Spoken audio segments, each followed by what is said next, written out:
Reciban un cordial saludo y la más cálida bienvenida a este encuentro virtual, donde más que el conocimiento se fomentarán lazos de amistad en la distancia que hoy nos toca experimentar. En este tiempo de distanciamiento social, donde la conectividad nos une, los acompaña Arianet Ascanio, estudiante del cuarto año sección A del Liceo Militar Libertador. En esta oportunidad estaremos discutiendo un poco sobre un talentoso escritor venezolano, como lo fue Salvador Garmendia. Se centró en la narrativa, el periodismo y la creación de guiones para radio, televisión y cine. Fue merecedor del Premio Nacional de Literatura por el libro de cuentos Los Escondites de 1972. Ganó el Premio de Literatura Latinoamericana y del Caribe Juan Rulfo en la mención cuento, con el relato Tan desnuda como una piedra, en 1989. Y ganó el Premio Dos Océanos de Francia en 1992, considerado por la crítica como uno de los escritores del boom latinoamericano. Salvador Garmendia nació en Barquisimeto el 11 de junio de 1928.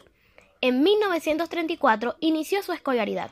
Sin embargo, por razones económicas y de salud, se vio forzado a seguir el camino autodidacta por unos años. Se reincorporó a la educación formal y desempeñó diversos oficios, destacando en la locución. En 1948 se trasladó a Caracas y continuó en el mundo de la Radio Nacional, donde realizó la adaptación de grandes autores para el radioteatro. Seguidamente incursionó en el género de la radionovela. Nacido en una familia numerosa de clase media pobre, se inició en la literatura a causa de una enfermedad. Una tuberculosis diagnosticada en su adolescencia lo obligó a guardar cama durante 3 años, tiempo que dedicó a la lectura. Hacia 1945 comenzó a publicar y se vinculó con el medio radial y periodístico de su ciudad natal, iniciando asimismo su militancia en el Partido Comunista, del que se separó en 1953. Desde 1948 residió en Caracas, donde se ganó la vida escribiendo y adaptando obras teatrales y melodramas para la radio y la televisión.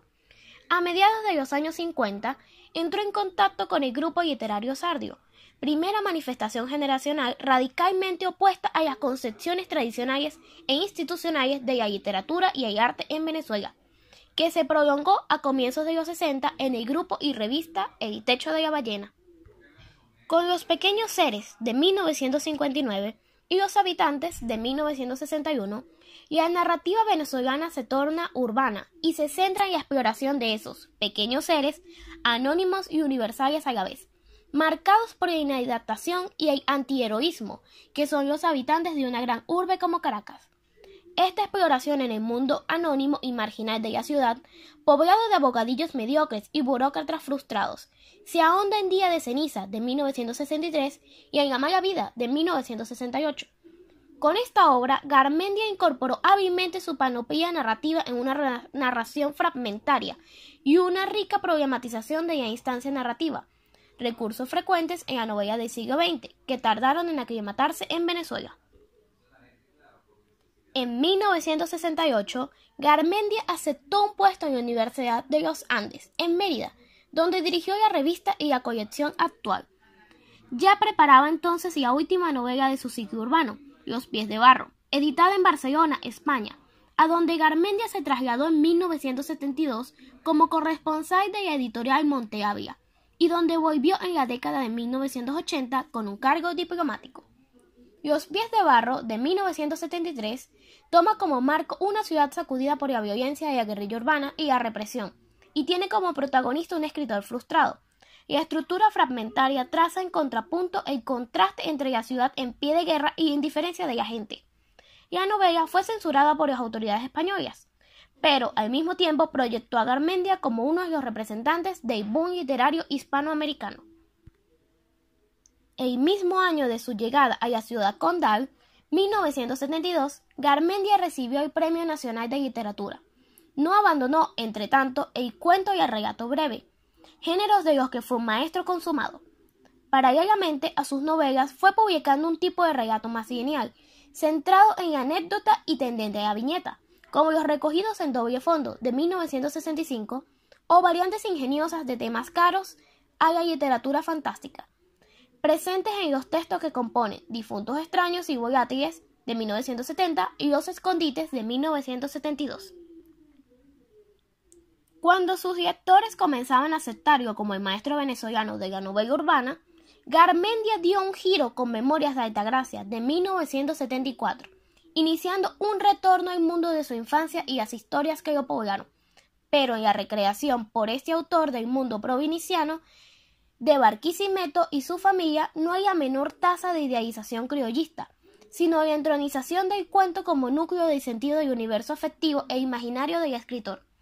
Memorias de Altagracia fue, junto con El Capitán Kidd de 1986, la última incursión de Garmendia en la novelística, ya que posteriormente se dedicó a componer volúmenes de relatos.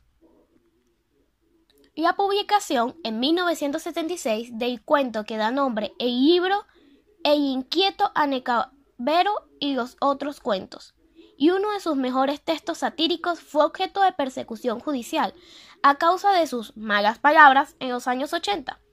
Cumplió misiones diplomáticas en Madrid y Barcelona, y siguió recogiendo relatos en volumen: El brujo hípico de 1979, El único lugar posible de 1981, La casa del tiempo 1986, Cuentos cómicos 1991, El cuento infantil Galileo en su reino 1993 y La media espada de Amadis de 1998. Siguió a la vez escribiendo con regularidad para el diario El Nacional, donde disponía de una columna semanal desde 1984. Para finalizar, quisiera traer a cotación una frase de nuestro autor del día, Salvador Garmendia. El escritor es un ser insociable, que busca el silencio y la soledad para hacer su trabajo. Quien los acompañó hasta este momento, estudiante de cuarto año, sección A, Arianet Ascanio, del Liceo Militar Libertador. Sin más que agregar, me despido hasta la próxima oportunidad.